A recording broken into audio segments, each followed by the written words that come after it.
Man, this Chris Rock thing will not end. But first, late night, there's been some pushback to the story from North Carolina Congressman Madison Cawthorn. Cawthorn made some extraordinary claims that his Republican colleagues in Congress are orgy-frequently degenerates with a fondness for hard drugs. Oh my, Stephen Colbert said, given the average age of the GOP, I assume they're snorting Boniva. Never a good thing when I have to look up a joke. Boniva apparently is a drug you take for osteoporosis. Now the joke makes sense, Stephen Colbert. I shouldn't have to do that. Seth Meyers says, come on, man. Do you really expect us to believe that Congress could plan and execute an orgy? At best, I could see them announcing an exploratory committee that would begin to investigate the feasibility of an orgy at a later date. House GOP leader Kevin McCarthy called Cawthorn into his office, maybe hoping to score an invite or to tell him to stop narking. Colbert. Dan Crenshaw of Texas says it does paint the picture here that isn't accurate. Colbert said, thank God, because that picture is too awful to be real. I've interviewed 80 members of Congress and I'd have sex with 2.5 of them, not at the same time, of course. I'm not in the GOP. Great joke, Seth. The whole group of pro-Trump toadies is so weird and loathsome, like Senator Ted Cruz, for example, who I'm going to go out on a limb here, wasn't invited to the orgy.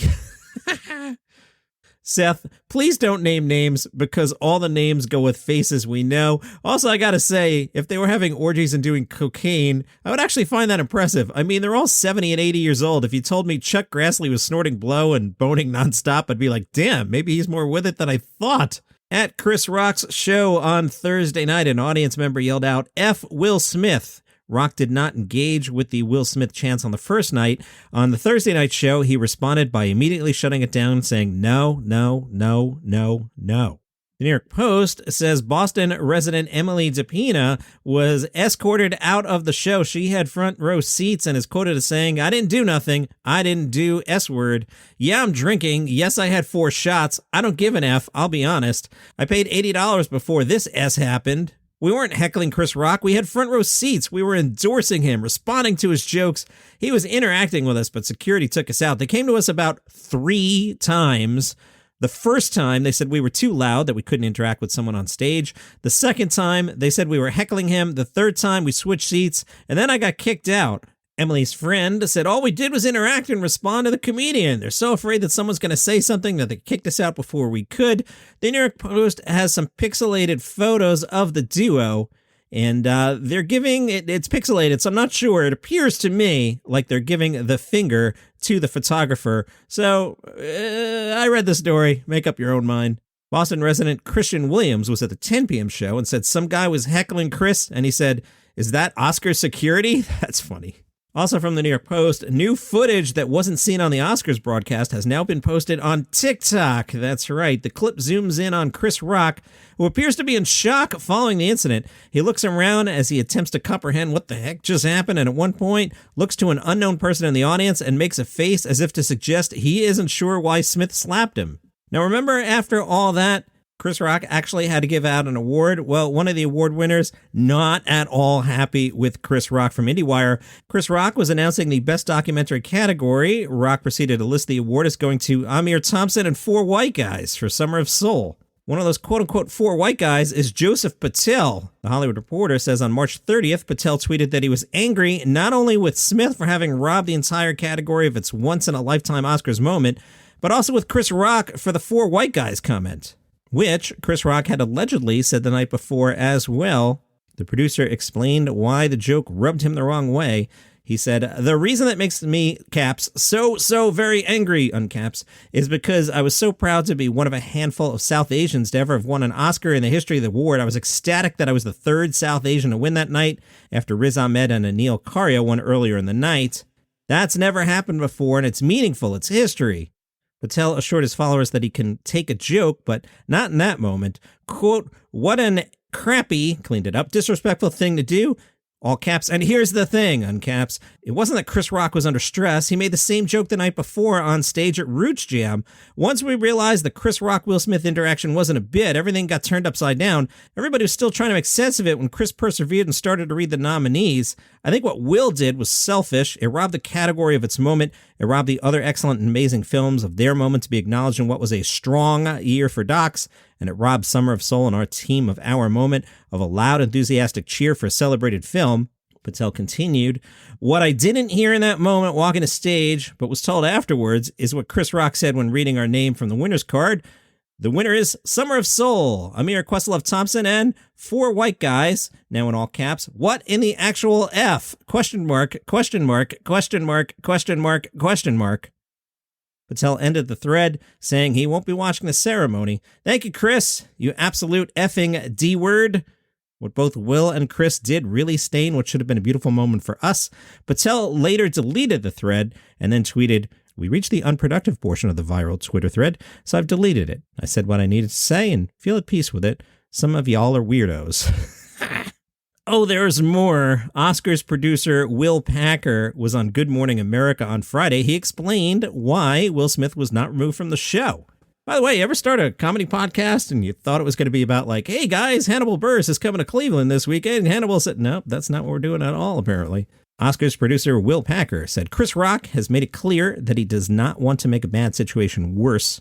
He confirmed that the joke Rock made about Jada Pinkett Smith was unscripted. Packer said he didn't tell one of the planned jokes. He was immediately freestyling. But Packer wasn't concerned. Even when he saw Smith take the stage, he, like everyone in the room, assumed it was a bit.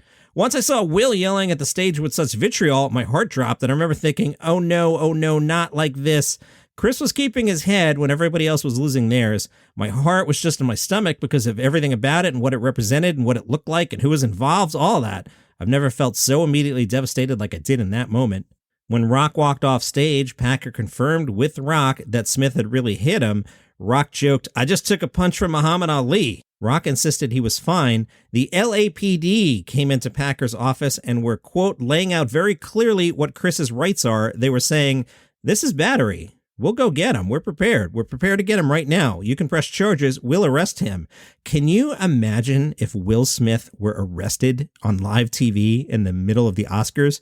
Think about how much we're talking about this now. Imagine that. Packer says Rock was being very dismissive of those options, reiterating that he was fine. Packer said, even to the point where I said, "Rock, let him finish." The cops asked Chris, would they like them to take action? Chris Rock said no. Packer said they were about to physically remove Smith. Slightly unclear what they is. I think that means the producers of the Oscars. The quote, "I immediately went to the Academy leadership that was on site and I said, Chris Rock doesn't want that. Rock has made it clear he doesn't want to make a bad situation worse." That was Chris's image. His tone was not retaliatory. His tone was not aggressive and angry. And so I was advocating for what Chris Rock wanted at that time, which was not to physically remove Will Smith at that time, because, as it's now been explained to me, that was the only option at that point. It's been explained to me that there was a conversation that I was not part of to ask him to voluntarily leave. Will Smith reached out to Oscars producer Will Packer personally the following morning to apologize ahead of his public apology. Packer says Will Smith said, "That should have been a gigantic moment for you," and he expressed his embarrassment. And that was the extent of it. I think what many of us were hoping is that he would go on the stage and make it better. It couldn't be made right in the moment because of what happened, but I think we were hoping that he would stand on the stage and say, "What just happened minutes ago was absolutely and completely wrong. Chris Rock, I'm so sorry. Please forgive me." That's what I was hoping for. I felt like he was going to win, and I was hoping that if he stayed, he would say that. Packer says because of what Smith did say in the speech, he regrets that Will Smith stayed. Now you don't have the optics of somebody who committed this act, didn't nail it in terms of a conciliatory acceptance speech in the moment, who then happened to be in the room. Packer praised Rock for how he handled the slap. "It gave us license in a way to continue the show," which is what we were trying to do. He certainly saved what was left of the show. George Lopez took a break from his tacos business to weigh in on this. He spoke to People and said, "I think what Wanda Sykes said on Ellen was very, very powerful. They've been friends for a long time, and a comedian never really wants to show their vulnerability. And I could tell that in Wanda that it's affected her deeply, that one of her best friends was struck like that." As for the current state of comedy, George Lopez says, "Well, nobody's been able to take a joke for the last 5 or 6 years, so moving forward, I think that people will feel like they're able to stand up and do what they want. You come to enjoy a show, not make a statement." Switching topics, Jerrod Carmichael will host SNL tonight. His comedy special debuted on HBO Max last night. There was a surprise in it for everybody. Major spoilers here if you want to skip ahead. Jerrod Carmichael said, "I'm happy you're here. I'm really happy you're here. I'm happy all of you are here. I have so much to tell you. This only works if we feel like family." He said that Jerrod Carmichael is not his real name, and also revealed that he's gay. He began with his family story. "I want to talk about secrets. Secrets, you should whisper it, right? I carried so many secrets my whole life. I feel like I was birthed into them. One of my last held secrets is my name. My name is not Jerrod. Welcome to the show, everybody. After a long pause, he looks up at the audience and says, the secret is I'm gay. He talks about his friends' reactions, his family's quiet, and what it means to be a black comic who, I'm cleaning this up here, likes to perform acts. When the audience applauds, he scoffs and says, I feel like I didn't earn it. It's like, what did I do? And I can't clean up the punchline. Obviously told much better. The punch there is, what did I do? A perform act on a Dominican. Earlier this week, Carmichael was at Union Hall in Brooklyn. He joked he was the least famous person to ever host SNL, and all he had to do to get the gig was come out of the closet. He said he hasn't talked to his mother in months, although he once did every day. He asked the audience what he should talk about on his SNL monologue. Somebody yelled gas prices. Jerrod said, I've been rich too long. Another person mentioned the feud between Kanye West and Pete Davidson. Carmichael said he knew both of them through discussions about mental health and suicide, and then he joked, but now, every time I hear about either one of them, I want to kill myself. From The Hollywood Reporter, the Razzie Awards announced a decision to rescind a Worst Performance honor. That honor had been given to Bruce Willis earlier in the month. In a statement, after much thought and consideration, the Razzies have made the decision to rescind the Razzie Award given to Bruce Willis due to his recently disclosed diagnosis. If someone's medical condition is a factor in their decision-making and or their performance, we acknowledge that it's not appropriate to give them a Razzie. The Razzies, which are a parody award show and typically honor the worst underachievements in cinema, had nominated Willis for 7 other roles, making the worst performance category completely focused on Bruce Willis. So one of the many things I do is I'm the writer on the podcast Palace Intrigue. That's where we talk about the royal family. One of the big stories last week was the memorial for Prince Philip. You know who was there? If you're a fan of the TV show Peep Show, Big Suze. If you haven't seen Peep Show, it is a wonderfully hilarious sitcom. You'll find it on Hulu. One of the characters, Big Suze. Why was Big Suze at Prince Philip's memorial? Apparently, actress Sophie Winkleman is married to Lord Frederick Windsor. Lord Frederick Windsor's father is the Queen's cousin, Prince Michael of Kent. Palace Intrigue, wherever you get your shows. From Thrillist, comedian Whitner Thomas explains the twisted history of the Joker. Whitner Thomas said, I had the Adam West movie. I love this guy, and I love the shark scene too. I think he's a wacky guy. I would watch it, but even as a kid, I wasn't satisfied by this Batman, but I like that Robin was in it. And you gotta love this Joker. He's the funniest Joker, probably. Maybe not. It's funny that he's wearing board shorts. Actually, now that I think about it, he's the funniest Joker. Why is he wearing shorts over his Joker suit? This is a problem I've got with the Joker in general. In the new takes, everybody wants to make Joker a weird creep, but the interesting take is to make him more of a Broadway pretentious New Yorker, funny, articulate, conversational person. I agree. I think that would be the coolest way to do Joker. Heath Ledger is probably the funniest Joker, or maybe Jack Nicholson, but Cesar Romero is pretty funny. I mean, look at him in his shorts. I would watch him growing up, and I have memories of not having cable, and this would come on some random channel, and I would love it. I also like the movie because all the villains were hanging out and goofing off together. It's funny to me that all these tech, crypto, Bitcoin bros love Joker. In a way, I'm like, The Dark Knight is one of the best movies ever, and Joker represents upsetting the established order. I wonder how those guys feel about Bernie Sanders. He's kind of like the Joker in a way. To me, he's pretty cool. I know in their mind, they're like, Bitcoin's going to change everything. It's just like the Joker. And if you watch Dark Knight, especially now, that whole trilogy is so pro-cop. So I'm Team Joker and Team Bane a little bit. Love that. That was fantastic. All right, if you're in Melbourne at the International Comedy Festival tonight, you probably already missed this show because of the way time zones work. The show to see is Ayoade Gautam. Born and raised in Delhi, Ayoade says he's the living embodiment of why you shouldn't listen to your parents. He might not be funny, talented, or rich, but he makes up for it with his good looks.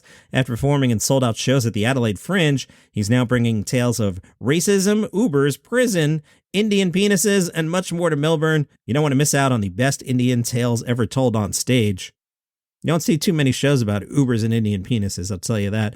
And another comedian I like a lot is Richard Ayoade. He is in the sitcom The It's Crowd, if you've never seen that. He also hosted a show called Travel Man that I absolutely love.